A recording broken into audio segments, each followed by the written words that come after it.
Good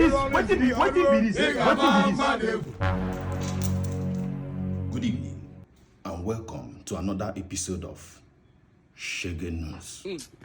On today's episode, the Abuja resident has gone ahead to request for their own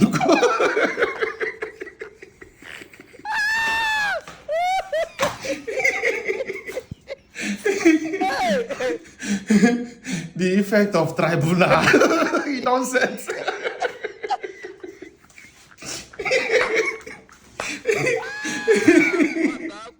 Since Tribunal talks say 25% no matter for Abuja. Say Abuja is like other states. Now the indigenous people of Abuja begin the waka, they talk say they need their own governor too now. Since Abuja be like Ekiti and Anambra, Anambra no get governor. They say they need their own governor, need their own senators, and House of Rep.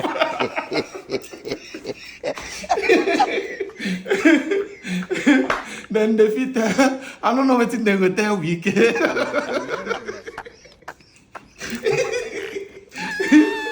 Other states no get minister of FCT now.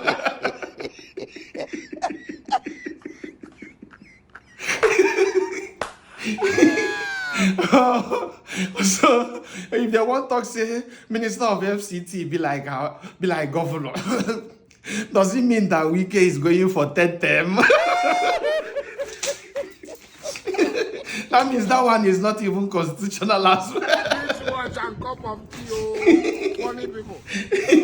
The effect of Tribunal, he never finish. He dey roll up small.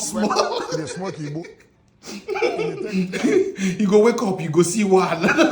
As I wake up, my hair don't grow.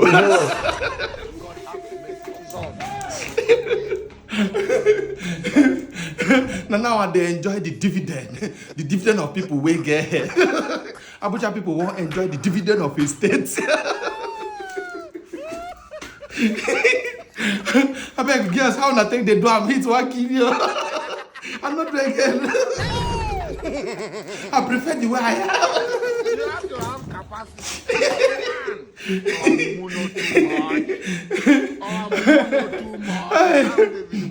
They say they need their own governor. Everybody shocked. We can begin to talk, say, has he got it to like that? Not waiting on a talk for a mouth. You know, say sometimes you go take action, you go know waiting you go resort to until you take the action finish. It's just like when you dey squat for babe house, the babe come annoy you, go tell her say, leave my house, you can't remember, okay. Now she get the house, what is called. But wait till you talk, you don't talk, I'm already. The effect of Tribunal. When they tell them, say, anything we wanna they do, muna they careful, don't shatter our constitution. The president wait there Abuja, we are in go contain.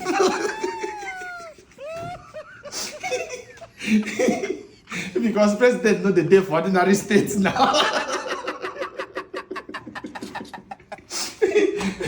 I mean, they go get president for states, still get governor. Make these people demand them more. It is their right, constitutional right. Since they talk in ordinary states, Abuja is not different from Ekiti, Anambra, Enugu. It is the same thing. Demand for your constitutional right, because you cannot come through the window and start cleaning the house. Make I go grow another hair. Mamma mia.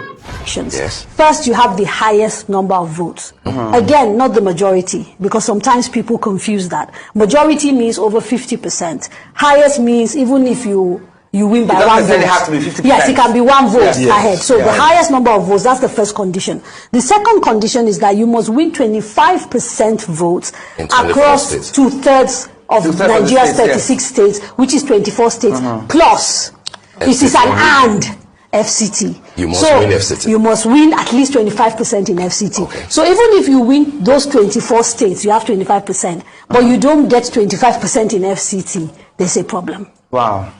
But that has just been an added one. That has just been included. That is your constitution. That is your constitution. Constitution. And I'll give you the section of the constitution so you can go and check. That's your constitution. That's the constitution. Yeah, that's your constitution. Well, Emmanuel, yes. I mean, it is 87 million, right? Yes, Yes, just for people who are watching, for those checking who want to go and look at it, yes. Section 134 of the 1999 Constitution, which talks about second round and third round and all of that. Section so we could take 134. 134. So we could technically go to a third round, by the way. Oh, really? Yes. So if your first round doesn't produce a winner, so first round, you are the winner. You have the most votes, and you've gotten more than 50% in. No, first round you win outright if you get the most votes and you have your spread. Okay, and then this. If nobody gets it and you still have popular votes, you don't win it. Does that apply to the second person that comes into follows you? So the second person is decided based on whether they win majority votes in majority states, and that's over 50%. Majority votes in majority states. Okay. Yes, okay. Right. So those two go to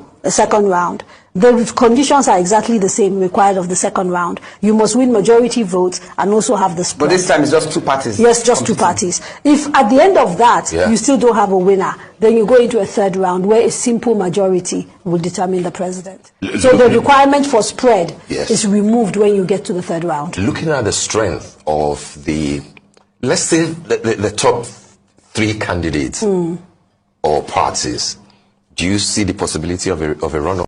I shook my head when Ahmed said that it is not an INEC problem. It is purely a political party problem and a Nigerian problem. There is nowhere in the law where it says that INEC will have to individually go verifying certificates that were tendered or that were submitted by candidates. Does it then mean that INEC does not need to do anything? INEC puts out a form, and that is why they request you to go make a deposition before a commissioner for oath that the information that you're giving is true and that you are not lying on oath. So that's all. Because if you're putting you're saddling them with another responsibility of individually going to verify, that's a huge fund. And so once they do that, the law now places a responsibility on the candidates of the party that contested with that, the candidate that was declared, or the contestant that, of the party that contested with the candidate in the primaries, to challenge every deposition made so far that they feel is wrong. And it's like you give a notice, and INEC says, well, if you think that this notice it's wrong, it's like somebody wants to get married. And they say, if there's anybody here who feel why this person should not get married. So that's the case. It is not for the church, or in this case, INEC, to now go on a voyage of discovering of documents. So if there is anybody within the party who contested, who feels that this information deposed to are not correct, at that point, that person has a right to challenge those information. If you are not a member of the party, you cannot. But if you are a candidate in the election, after the election, you now have a right. It becomes a ground for you to say, I am challenging your qualification. You did not meet the required qualification and you lied on oath. So it becomes a political party problem and a Nigerian problem. So that is why the law empowers those who participated. So at that point, INEC becomes an umpire. Not the one to begin to do verification of certificates. And then also, another very interesting thing, the law also place a responsibility of INEC saying, look, even for qualification, if the man can read and write in your opinion, if he can read and write, if the man says, I remember the case of, I think, Masari. Masari said, well, I have equivalent. I don't have the certificate, but I have its equivalent. The equivalent is I rose from the cadre to become PAMSEC. So, and I have attended enough courses, but primary school leaving certificate, I do not have. So, all of these are equivalent. And so, in the opinion of INEC, that's what the Constitution, that's the responsibility, the enormous powers the Constitution placed on them. And so, when people, I think, like Ahmed has said, what the political parties need to do, because the political party is the beneficiary of any election. And also, they are the ones that will suffer because they say the mandate belongs to the party. The party feeds candidate. So they are the ones that will suffer if at the end of the day it is discovered that the documents submitted were either fake or forged. So it is for the political party to do a detailed and thorough verification of every document submitted before they are handed over to INEC.